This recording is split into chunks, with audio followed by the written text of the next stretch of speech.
là, vraiment, je me disais, bingo. Mais je pense quand même que derrière, même soit pour avoir un sentiment d'épanouissement, d'avoir bien travaillé, de dire oui, j'ai fait mon maximum. Je pense que et puis même au niveau relation thérapeutique, au niveau alliance avec le patient, les termes que j'aime moins, mais empowerment, donc impliquer le patient dans sa rééducation et qu'il prenne ça à cœur, etc., qu'il comprenne que s'il ne fait pas de son côté le boulot, bah, ça ne va pas avancer non plus.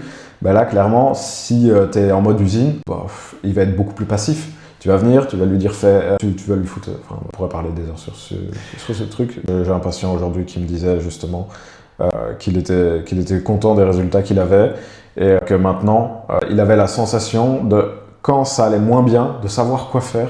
Et là, vraiment, je me disais, bingo. C'est bon, c'est plié, c'est torché, il est autonome, quoi. Et je pense que c'est une des choses où j'ai commencé à être plus à l'aise avec ma pratique, c'est de me dire, mais en fait, c'est ok de ne pas tout savoir.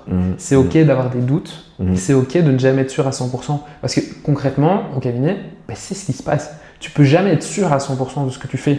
Et même si tu penses savoir ce que tu fais, le résultat que tu as à la fin n'est peut-être pas forcément parce que ce que tu pensais à la base. Et juste ce côté rassurant d'être écouté, se sentir écouté, d'être dans la bienveillance, tout ça a un effet aussi quelque part. Est-ce qu'on peut dire que c'est juste du gay control? Est-ce que c'est juste du placebo?